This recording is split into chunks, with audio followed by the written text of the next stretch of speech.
Chelsea have just lost 2-1 to Brighton at home in what was one of the worst performances I've seen by any team this season. I mean, Frank Lampard seems to be so indecisive about keeping players fresh for the Madrid game on Tuesday and winning this game that he put out a half-assed team from the start, only to then bring on 5 first-team players as substitutes with 30 minutes to go. Honestly, if Brighton had their shooting boots on today, this could have been 5, 6, or 7-0 to Chelsea, because let's be honest, the Gallagher goal was hella lucky. But I'm not here to talk tactics today because this is not a Roberto De Zerbi video. We're here to talk about the only positive for Chelsea that I saw today, and that's the performance of Mykhailo Mudryk. A lot has been made about Mudryk not being good enough at the highest level since his move from Shakhtar in January, and I think it's been a bit of a classic expectation versus reality moment, because people focused on his explosiveness and his YouTube compilations, but they didn't really focus on the fact that he hadn't played much professional football because of the war in Ukraine,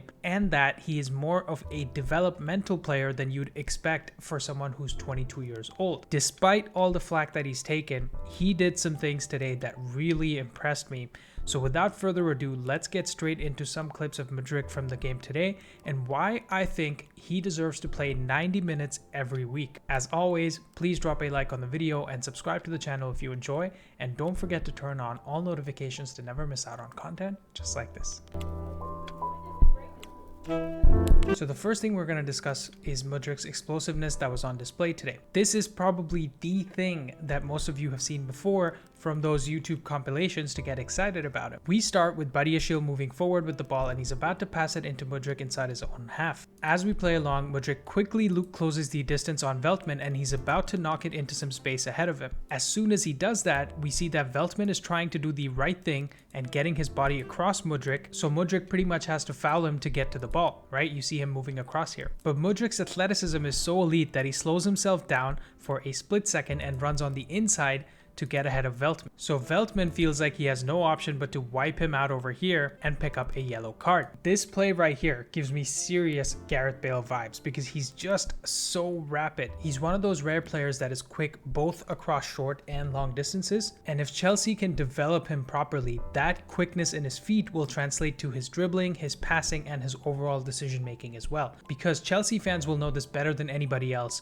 you guys had prime Eden Hazard for so many seasons. What made him one of the Premier League's best players was that he could run, dribble, shoot, and in general make decisions very, very quickly. Here we see another example of Mudryk's explosiveness, with Badiashile passing it into Mudryk inside Brighton's half, and you can already see Mudryk receiving the ball on the half turn and he's about to dribble inside. So as he turns, he shows great balance, close control, and strength to move the ball away from the onrushing Veltman. He drives further inside, taking Veltman with him, which creates a very interesting opportunity for Chelsea right here. Because this Brighton defender is trying to help out Veltman and try to win the ball back from Mudryk, there's this space in behind this guy, which one of Sterling or Gallagher could attack. And if one of them does that, there'd be more space in the middle for Mudryk. And let's say Sterling attacks this area and nobody tracks him, then there's a 2v1 on the left hand side with Chilwell already attacking this space. So it's a bit of a domino effect. One movement leads to the other movement, which creates tons of issues defensively for Brighton. But unfortunately, there's no movement from Sterling. He stays in his spot.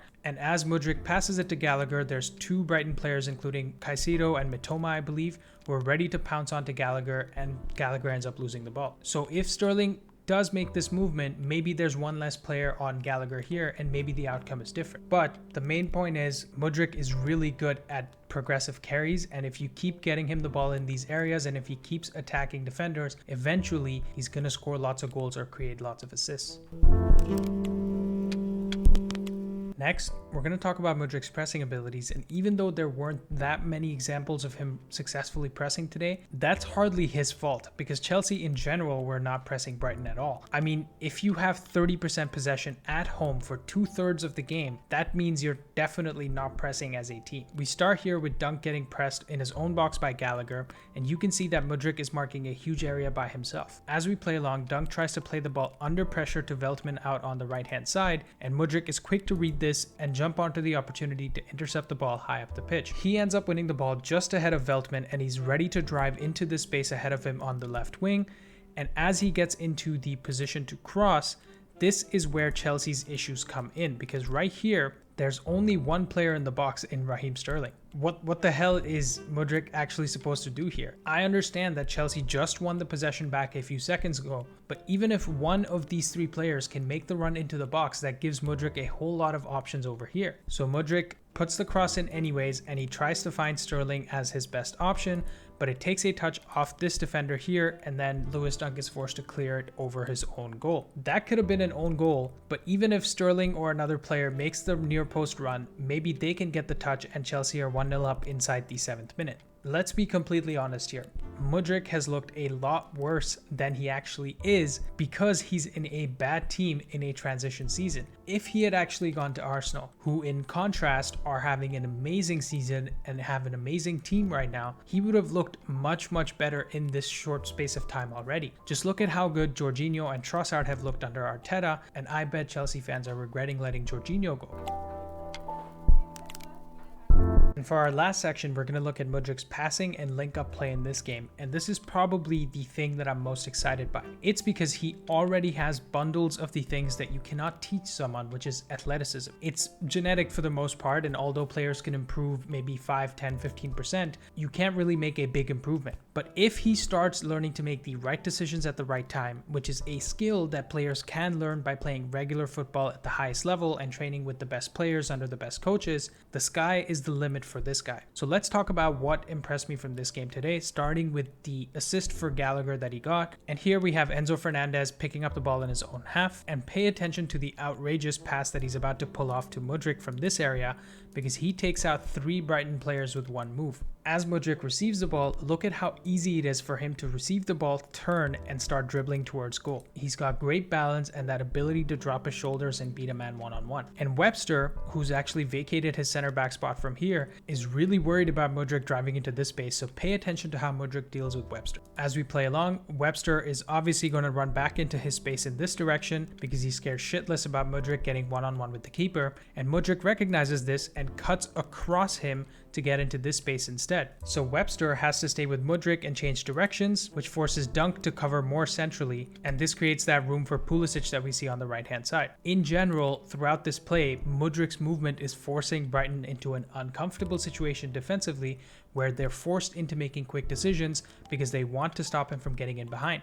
And this in turn creates lots of space for other players around him, as all they have to do is wait for their time and make the correct run. Now, because Webster tracks Mudryk all the way across, there's a little pocket of space in front of Gallagher right here, and Mudryk recognizes this and plays an amazing reverse pass into Gallagher right there, which obviously Gallagher shoots, takes a deflection off Dunk, and goes into the net. Despite the luck involved in this goal, everything that happened up to this point is purely because of Mudryk, and he has to get all the credit for it. If he can keep getting high minutes in this Chelsea team, he will do more of these things and develop into a dangerous Premier League winger. Here we have another example of Mudryk's link-up play, as we start with Mudryk on the ball on the left wing, and he's about to pass it back to Mount. Mount receives the ball and plays it back to Kovacic in a central area, and pay attention to Mudryk's movement for the rest of this clip. So as Kovacic receives it and he drives forward with the ball, Mount actually cuts across this area behind Caicedo, which creates a little pocket of space for Mudryk in this area here. Kovacic drives forward a bit more and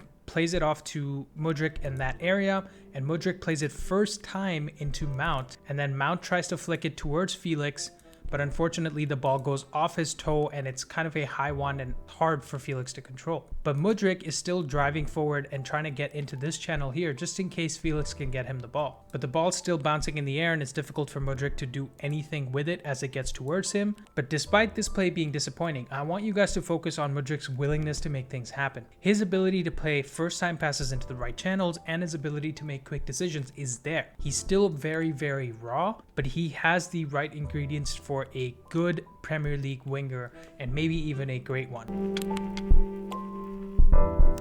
So in closing thoughts, I have one very simple and effective request for all the stakeholders at Chelsea, whether that's Todd Boehly, Frank Lampard, the coaching staff behind Lampard, or the Chelsea fans. Please play Mykhailo Mudryk for the rest of the season. You have 8 games remaining, assuming you go out in the second leg against Madrid, which, let's be honest, is highly probable given that you guys are struggling to score even 1 goal right now, let alone score 3. And your season is very much over right now. There's nothing positive left behind to be gained by purely trying to win the remaining 7 Premier League games. Just accept that the season is over and spend the last 7 games trying to get the best out of some of your new signings. I want to see Madueke and David Fofana also getting lots of game time, but most importantly, I want to see Mudryk playing consistently in that front line. I don't care if it's off the left, off the right, or through the middle as a false 9. And I also want the owners and the interim coaching staff to decide who they want to play next to Mudryk for the foreseeable future. Is it Sterling and Havertz? Is it Havertz and Madueke? Is it Felix and Havertz because you're going to buy Felix in the summer? I don't care who it is, but you need to play the same front 3 for the last 7 Premier League games because Mudryk deserves better. This guy has so much talent, and if you guys keep pissing about by giving minutes to Felix instead of this guy, you're wasting everyone's time. Anyways, let me know in the comments down below if you agree with my analysis of Mudryk. Are you excited by him? Did you like what you saw today? Do you think he'll be good enough in the next 18 months or so? Thank you guys for watching. Like and subscribe if you enjoyed, and I'll see you next time.